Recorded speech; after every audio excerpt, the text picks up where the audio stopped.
Hello everyone, কেমন আছেন সবাই? সংকেত অডিও স্টোরিজে আজ আমরা আপনাদের জন্য নিয়ে এসেছি হারান মাঝি সিজন 2 এর প্রথম গল্প, হারান মাঝির চতুর্থ গল্প। বিশেষ সহযোগিতায় ঋতুরা স্টুডিও এবং 62 FPS স্টুডিও। আজকে গল্প পাঠে গল্পের সূত্রধার আমি অরূপ। আপনারা যারা আমাদের চ্যানেলে নতুন এসেছেন অবশ্যই সাবস্ক্রাইব করতে ভুলবেন না। সংকেত অডিও স্টোরিজ শুরু হচ্ছে আমাদের আজকের গল্প, হারান মাঝির চতুর্থ গল্প।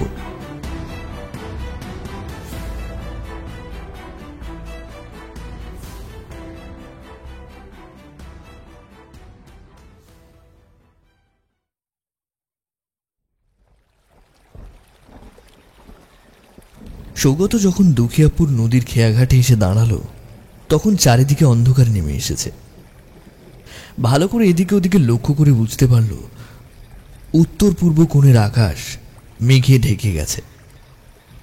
একটা অজানা আশঙ্কায় বুকের ভেতরটা যেন কেমন কেঁপে উঠল সৌগতর। ভয়টা কোনো ভূতের বা ডাকাতের নয়, ভয়টা এই রাতে যদি মাঝি না পাওয়া যায় তাহলে যাবেই বা কি করেও পারে। কাল আবার বন্ধু জগদীশের বিয়ে, তাই আজ যেভাবে হোক তাকে পৌঁছাতেই হবে। জগদীশকে সে চিঠি লিখে জানিয়ে দিয়েছে দিন 10 আগে। নদীর ঘাটে ভেঙে যাওয়া জেটির একটা স্তম্ভের উপরে বসে পকেট থেকে সিগারেট বার করে জ্বালিয়ে সবে একটা টান দিতে গেছে, এমন সময় একটা গম্ভীর গলার আওয়াজ শুনে চমকে পেছন ফিরে তাকালো সৌগত।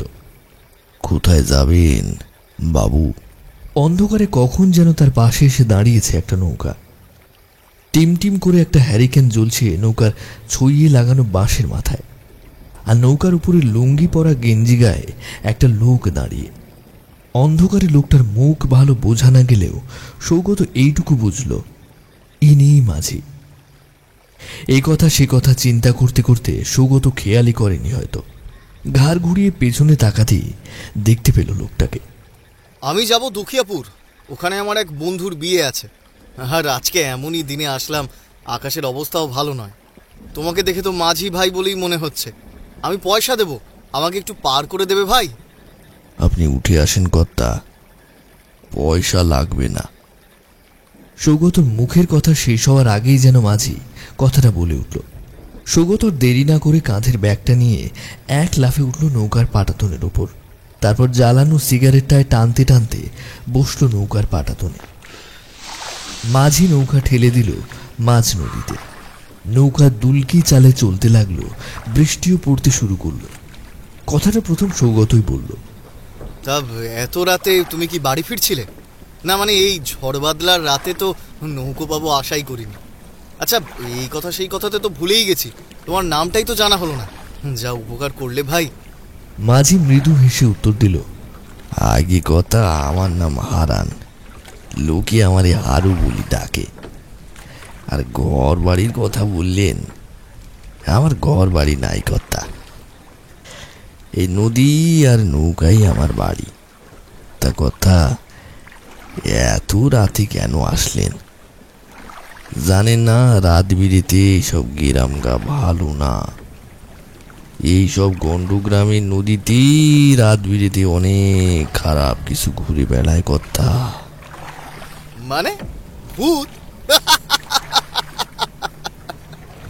কর্তা, রাত বিরেতে তেনাদের নাম রীতি নেই, তবে হ্যাঁ এই কথা সত্যি যে গ্রাম বাংলার আনাচে কানাচে এমন সব কাহিনী লুকিয়ে আছে যা আপনি দুঃস্বপ্নেও কল্পনা করতে পারবেন না কর্তা।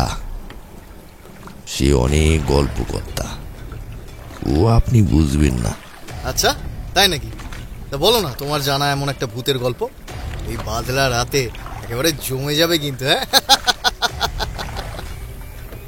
আপনি শুনবেন কর্তা আমার গল্প, ভয় পাবেন না তো।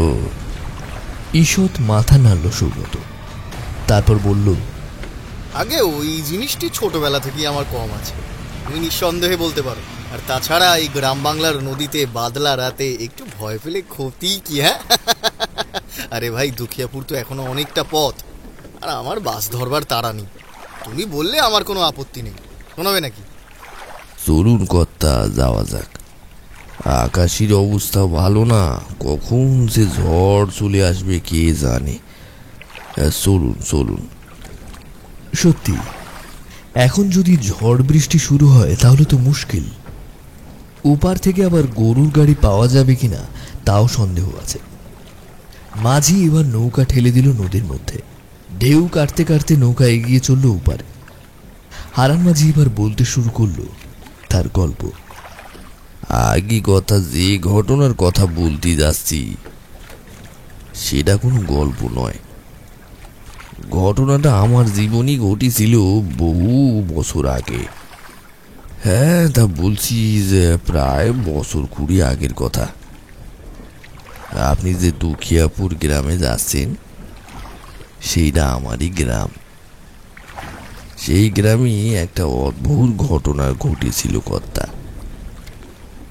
অন্য সব গ্রাম কিরাম ছিল জানি না, তবে দুখিয়াপুর গ্রামটা ছিল সকল গ্রামের থেকে একেবারে আলাদা। ওই 20-50টা ঘর মিলে একটা পরিবারের মতো করে থাকতো সবাই। মাঠে ধান ছিল, গরু ছিল, আর ছিল গাছে গাছে পাখি, মানুষে মানুষে ভালোবাসা। জীবিকা বলতে ছিল ওই চাষবাস, পশুপালন, আর মাঝে মাঝে জেলেরা নদীতে গিয়ে মাছ ধরে মধু ভেঙে হাটে বেশি উপার্জন করত। তাদের মধ্যে অবশ্য আমিও ছিলাম। জঙ্গল থেকে বেশ কিছুটা তফাতে ছিল গ্রামটা। সারাদিন খাটাখাটনির পর সন্ধেবেলায় সব জোয়ান মধ্য লোকেরা এসে এক জায়গায় বসে তালের তাড়ি আর মহুয়ার রস খেতাম। আমরা বরাবরই বাপ ঠাকুর দ্বারা মাছ ধরার কারবার করে এসেছি। মাছ ধরি যা উপার্জন হয় তাই কোনো রকমে সংসার চলে যায়। অল্প কিছু জমি আছে, সেগুলো মাঝে মাঝে শীত, বর্ষা, গ্রীষ্মের মৌসুমে চাষ করি। বাকি সময়টা নদীতে মাছ ধরেই কেটে যায়। তো এরম ভাবেই চলছিল দিন। সেবার হলো কি কথা, ও অবস্থা খুব খারাপ হয়ে পড়ল। 7 দিন হয়ে গেল মাছ ধরতে যেতে পারিনি। জমানো পুঁজি যা ছিল সব শেষ হইল। মাছ ধরতে যেতে পারোনি কেন? নদীতে কি জাল ফেলা বারণ ছিল? না কর্তা, রাহুকাল শুরু হয়েছিল। রাহুকাল শুরু হলে কেউ মাছ ধরতে যায় না, গেলে বিপদ হয়। প্রতি 10 বছরে একবার করে শুরু হয় রাহুকাল। আকাশ ঢেকে যায় মেঘে, নদীর জল লোহার মতো বর্ণ ধারণ করে। মাছেরা যেন ভয়ে চুপটি মেরে থাকে জলে। গাছের পাতাগুলো ভয়ে নড়ে না।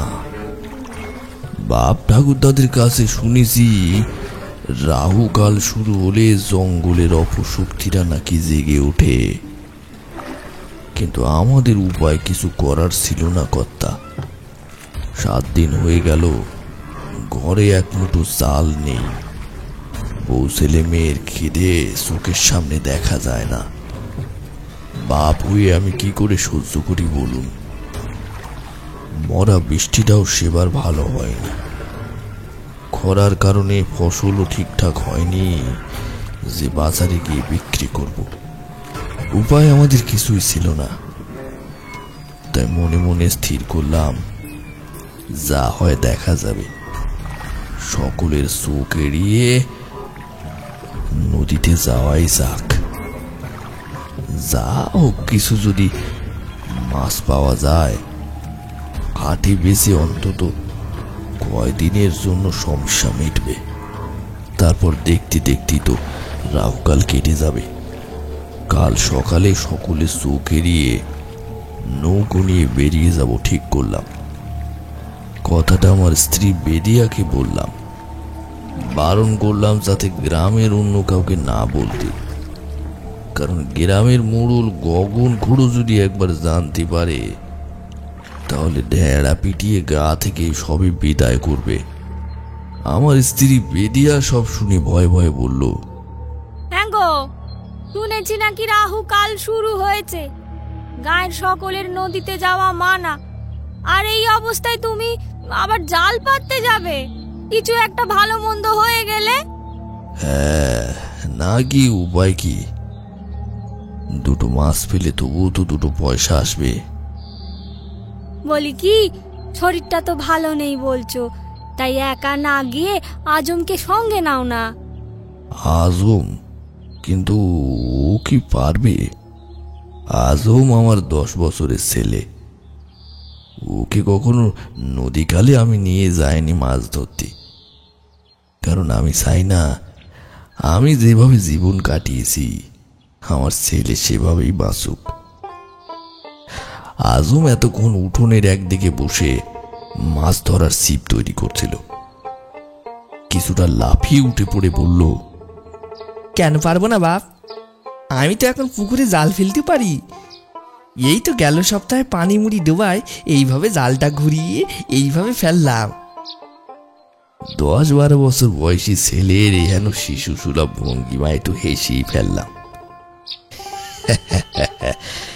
বেশ বেশ, চল বাপ, তবে দেখি আজ কেমন জাল পাততে পারিস। চল চল। নদীর ঘাটে বাঁধা আছে নৌকাখানা, আমার কাঁধে জাল, আজমের হাতে টর্চ আর মাছ ধরার সামগ্রী।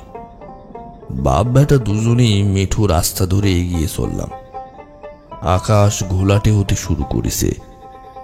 সারাদিনই ব্যবসা একটা গরম, মনে হয় ঝড় বৃষ্টি হবে। যেতে যেতে আকাশের দিকে তাকালাম, দেখলাম পশ্চিম আকাশে মেঘ জমেছে। মনটা কেমন একটা কু গাইল যেন, বুকটা অজানা কোনো এক ভয়ে দুলে উঠল। হঠাৎ আমার খেয়াল হলো রাতে জ্বালাবার জন্য লণ্ঠনটা ঘরে ফেলে এসেছি। তাড়াতাড়ি আজমরে বললাম, লণ্ঠনটা ঘরে ফেলে এসেছি, গিয়ে নিয়ে আয় দেখি। আমি ততক্ষণ নৌকার জাল দড়িগুলো একটু গুটিয়ে ফেলি। নৌকার দাঁড়টা টেনে চলেছি আপন মনে। সইয়ের সামনেটায় বসে আছে আজম, দুচোখ ভরে দেখছে নদীটাকে।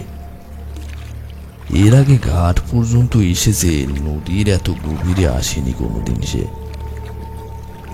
কিন্তু তার খুব ইচ্ছে হতো নদীতে ভাসবে, বাপের মতো জাল পাতবে, খাড়িতে মাছ ধরবে। দাঁড় টানতে টানতে একটু যেন হাঁপিয়ে যাচ্ছিলাম আজ। বুকের ভেতরটা কেমন যেন দুলে দুলে উঠছে থেকে থেকে, শরীরটাতেও কাঁপুনি ধরছে। কিন্তু কেন? কালকে রাতে একটা দুঃস্বপ্ন দেখেছিলাম, তার জন্যে কি বারবার শরীরটা অসুস্থ হয়ে পড়ছে? গগন খুড়ো একবার বলছিল যে আশেপাশে নাকি কোথাও মরাখাগির বিল বলে একটা জায়গা আছে, সেটা নাকি ভয়ঙ্কর। তারপরে রাহুকাল শুরু হলে সেই বিলে যাওয়া মানে সাক্ষাৎ মৃত্যু ডেকে আনা। কিন্তু কোথায় সেই মরাখাগির বিল? সে এতগুলো বছর আমি নদীতে এই খাড়িতে নিশাচরের মতো জাল পেতেছি, কিন্তু মরাখাগির বিলের নাম তো আগে কখনো শুনিনি। বাস্তবে এমন বিল হয় কি কে জানে। দাঁড় টানা থামিয়ে কপালের ঘামটা একটু মুছলাম। এমন সময় আজম এগিয়ে এলো। বাহ, আর দাঁড়টা আমায় দাও, তুমি একটু বিশ্রাম নাও। পারবি? দাঁড় দাও দেখি, তুমি এই সুইটার সামনে বসো। আমি আর কথা বাড়ালাম না, দাঁড়টা আজমের হাতে দিয়ে সইটার সামনে পাটার উপরে বসলাম। আজমকে বেশ উৎসাহের সাথে দাঁড় টানতে দেখলাম।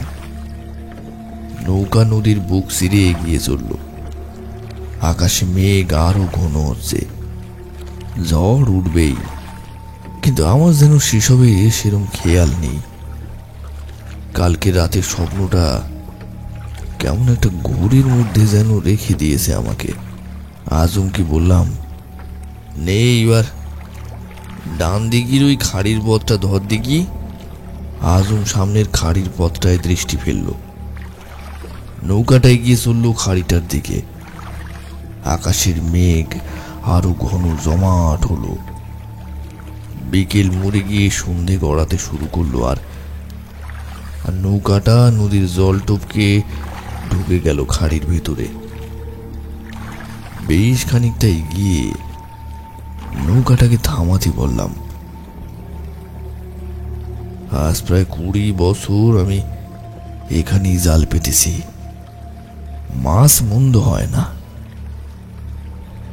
আজমকে জালটা এগিয়ে দিয়ে বললাম, এই দিকটা জালটা আড়াআড়ি পাত দেখি বাপ, বড় মাছগুলো এইদিকেই গায়ে মারে বেশি। আজম জালটা নিল, কিন্তু সেটা পাতার আগে ডান হাতের তালু দিয়ে একটু জল হাতে নিয়ে নাক দিয়ে শুকে ফেলে দিতে দিতে বলল, এই জলে মাছ নেই বাপ, থাকলে জলে আঁশের গন্ধ থাকতো। মনে মনে বেশ কিছুটা ক্ষুণ্ণ হলাম, অবাকও হলাম। জীবনটাই আমি কাটিয়ে দিয়েছি এই নদী খালে মাছ ধরতে ধরতে। আর বেটা একদিন এসেই চাপা একটু বিরক্তি নিয়ে বললাম, সে দেখা যাবে খন, এখন জালটা পাত, সন্ধে বেশি গড়াতে দিলে চলবে না, তাছাড়া ঝড় হবে মনে হয়। এক জায়গা হলেই চলে যাব। আজও আর কথা বাড়ালো না, জালটা আমার নির্দেশ মতোই পাততে শুরু করলো। আমি ঝুঁইয়ের সামনেটায় বসে একটু আগুন দিয়ে তামাক খেতে শুরু করলাম। খাড়ির ভেতরটা বড় নিস্তব্ধ, আর এই নিস্তব্ধতা স্থির ধরাচ্ছে কোনো এক নাম না জানা রাত পাখি এক নাগারে ডেকে চলেছে পাশের ওই ঝুঁকে পড়া গাছটার ডালে বসে। জালটা পাতা হলেই আজম এসে বসলো পাটায়। হঠাৎ করে কেমন যেন থম মেরে গেছে সেও, এখন শুধু মাছ পড়ার অপেক্ষা। ঘন্টা 2 প্রায় নীরবেই কেটে গেল। এবার জাল গোটানোর পালা। আমি ঝাঁকাটা নিয়ে এগিয়ে গেলাম, কিন্তু বললে বিশ্বাস করবেন না কর্তা, জালে একটা মাছও নেই। কিছুটা ভ্যাবাচাকা খেয়ে তাকালাম আজমের দিকে। আজম আমার দিকে তাকিয়ে একটু যেন মুচকে হাসলো, তারপর ধীর স্বরে বলল, চলো বাপ, আর একটু এগিয়ে দেখি, খালি হাতে তো ফেরা যায় না। বুঝতে পারলাম আজমের প্রথম দিনই খালি হাতে ফেরাটা কিছুটাই সম্ভব নয়, ওর কাছে একটু লজ্জারও বটে। মাথা নেড়ে বললাম, বেশ চল তবে। জাল গুটিয়ে আবার দাঁড় পাইল আজম। খাড়ি যেন আরো নিঝুম, এর আগের ভেতরে কোনোদিন আসেনি আজম। দাঁড় বাইতে বাইতে এসে বলল, খাড়ির ওই দিকটা চলবা। খাড়ির মুখটা এসে নৌকাটা থামালো, ডান হাতের তালু দিয়ে জল তুলে শুকলো একটু, তারপর খালের দিকে চোখ রেখে বলল, ভিতরে বড় মাছের দল, চলো ভিতরে জাল পাতিবা। আমার মন যেন কেমন হঠাৎ করে কুগাইল। আজমকে যেন আজ আমি চিনতেই পারছি না। নদী খালের এই নালাগোলাগুলো যেন নখের ডগায়, এত দূরে তো ওরে কোনোদিনই নিয়ে আসেনি। মন যেন সায় দিল না। নিষেধের সুরে বললাম, লোভ ভালো নয় বাপ, এতে বিপদ ডেকে নিয়ে আসে। আমার কাছে বাধা দিও না বাপ, আমার খুব খিদে, বহুদিন কিছু খাইনি, মাছ আমার এসে ধরতেই হবে। থমকে গেলাম যেন। আজম বলে কি, হঠাৎ করে খুব যেন ভয় করতে শুরু করলো। আকাশে চাঁদ ঢেকে গেছে মেঘে, জলের রংটাও কেমন যেন লাল লাগছে। এইবার গগন খুঁড়োর কথাটা বড় মনে পড়ছিল। গগন খুঁড়ো বারবার বারণ করত, রাহুকালে নদীতে মাছ ধরতে যাওয়া ভালো না। এইভাবে একদিন গুরু আমাকে আর একবার বারণ করেছিল, শুনিনি। আজ থেকে ঠিক 11 বছর আগে। আর তার মাসুল দিতে হয়েছিল একজনের প্রাণের বিনিময়ে। প্রকৃতির কি অদ্ভুত নিয়ম! সেদিন কোনো এক অভিভাবকের বারণের গুরুত্ব আজ নিজে একজন অভিভাবক হয়ে বুঝতে পারছি। তাদের বুকে ঠিক কোন উদ্বিগ্নতার ঝড় উঠেছিল। ভাবনাগুলো মিলিয়ে যাওয়ার আগেই দেখলাম আজম নৌকাটাকে খালের ভেতরে চালিয়ে দিয়েছে। আরো কিছুটা ভেতরে ঢুকে আজম থামালো নৌকাটা। চারপাশটা চিন্তিত মুখে একবার জরিপ করলাম। পাড়ের গাছগুলো যেন ঝুঁকে ঢেকে রাখতে চাইছে খালটাকে। বাতাসের কেমন যেন একটা চাপা হিসিসে একটা শব্দ। মনে পড়ে গেল বদ্রু চাচা আর তার ছেলেটা এরকমই একদিন রাতে মাছ ধরতে এসে আর ঘরে ফেরেনি। আমার খুব ইচ্ছে হলো ছেলেরে বলি যে চল বাপ বাড়ি ফিরে যাই, কিন্তু বলতে পারলাম না সে কথা। নিজের ছেলেরে নিজেই চিনতে পারছি না।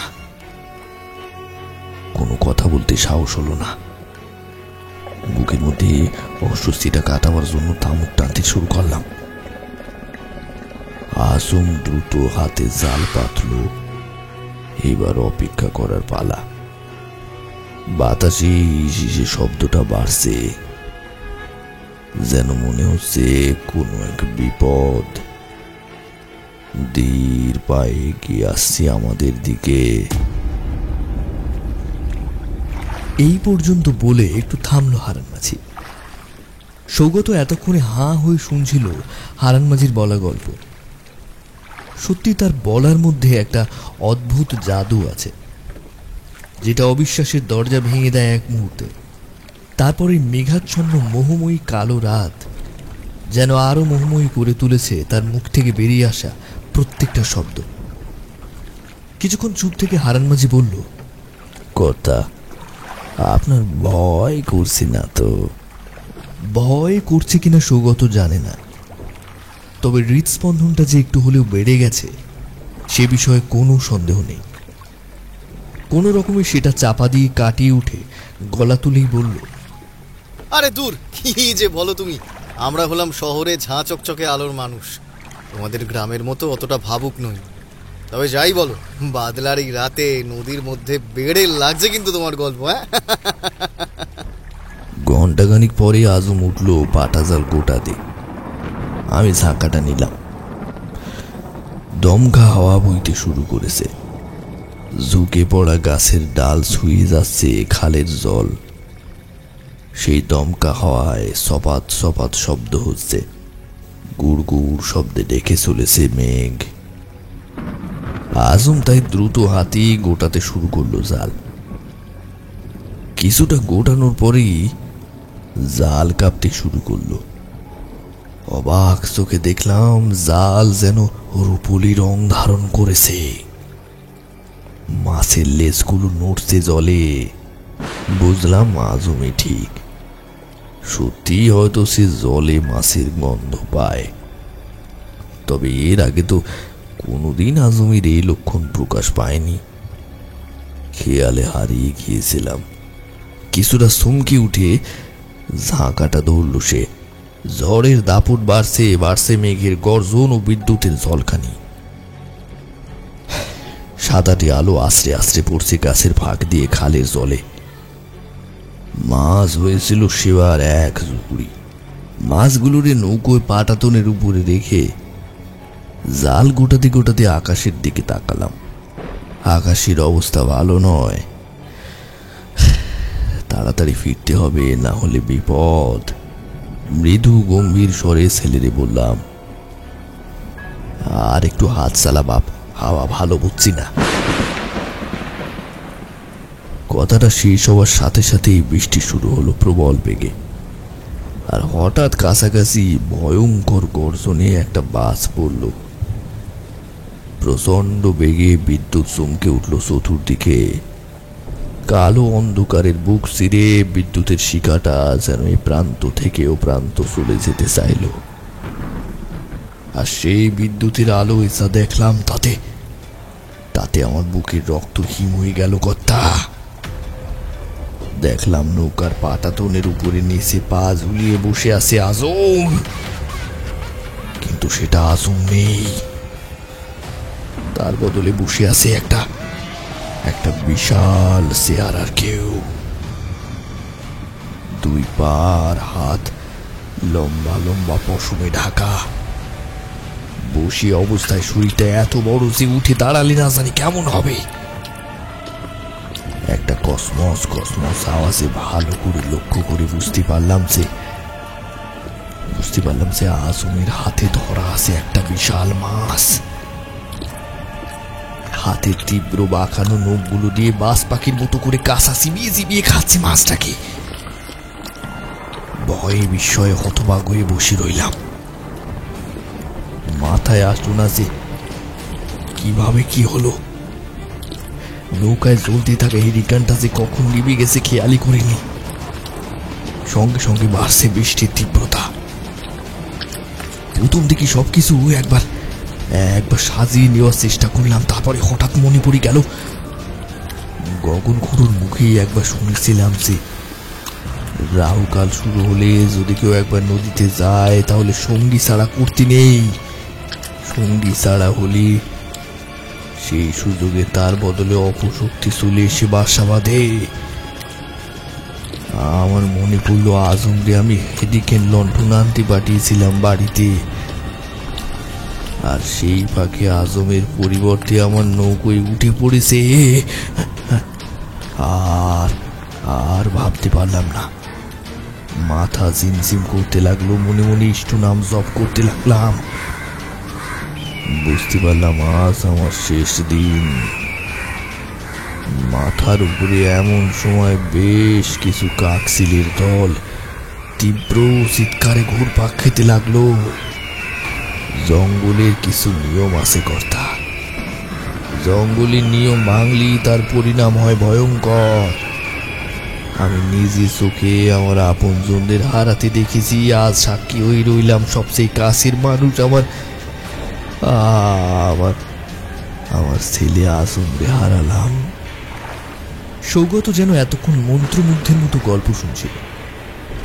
হারান মাঝি থামতে সেবার প্রশ্ন করল, মানে আপনি কি বলছেন? আপনার ছেলে আজম আর বেঁচে নেই? না কর্তা, বেঁচে নেই। আজম অনেক আগেই শেষ হয়ে গেছে।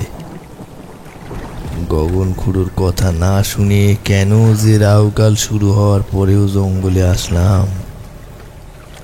লোভ বড় ভয়ঙ্কর হয় কর্তা, আর আসবে নাই বা কেন? পেটের জ্বালা যে বড় জ্বালা হয়। ছোটবেলায় বাপ ঠাকুরদাদের মুখে শুনেছিলাম জঙ্গলে এক ধরনের পিশাচ শক্তি থাকে, যারা কিছু কিছু নির্দিষ্ট সময় জেগে ওঠে তারপর আবার ঘুমিয়ে পড়ে।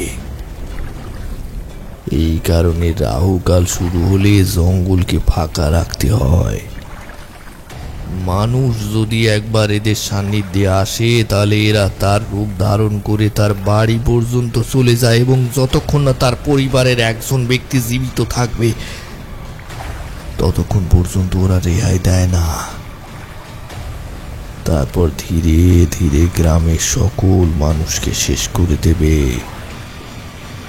এরা এত শক্তিশালী হয় যে একজন গোটা মানুষে কাঁচা চিবিয়ে খেয়ে ফেলতে পারে।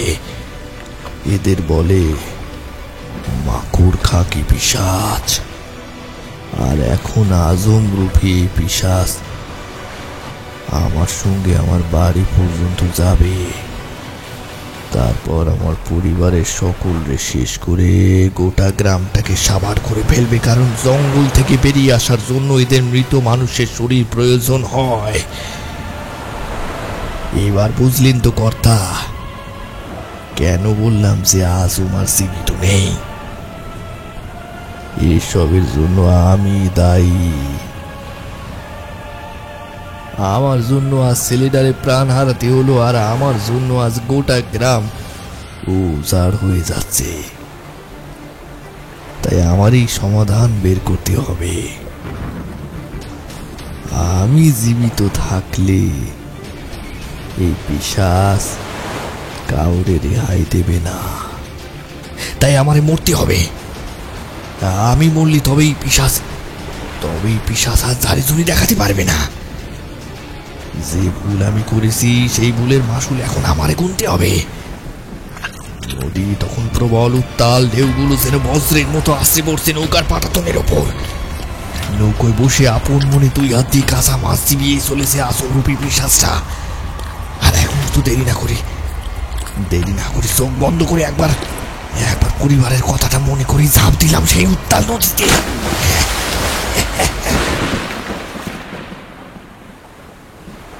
চারিদিকে অখণ্ড নিস্তব্ধতা। সৌগত স্তব্ধ হয়ে তাকিয়ে রয়েছে হারান মাঝির দিকে।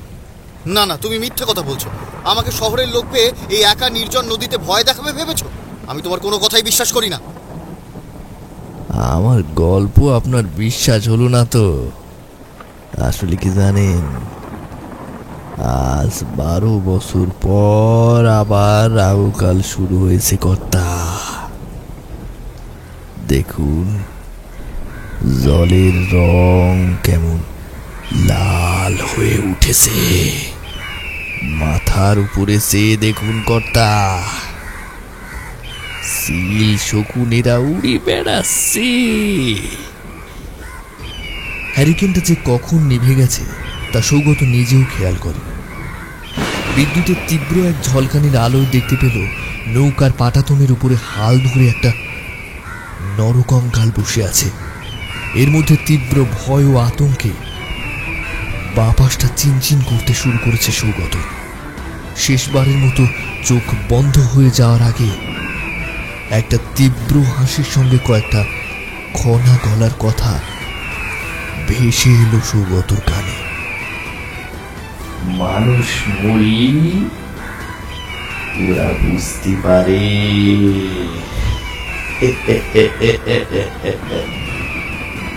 এই জন্যই তো বলি হারান মাঝির গল্প শুনবেন না, শুনবেন তো মরবেন।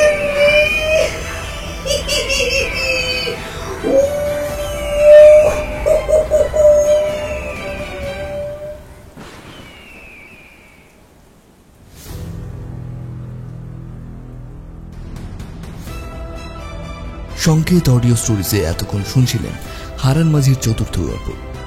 গল্পটি কেমন লাগলো অবশ্যই আমাদের জানাতে ভুলবেন না। আর আপনি যদি আমাদের চ্যানেলে আজ নতুন হয়ে থাকেন তাহলে অবশ্যই সাবস্ক্রাইব করতে ভুলবেন না সংকেত অডিও স্টোরিজ।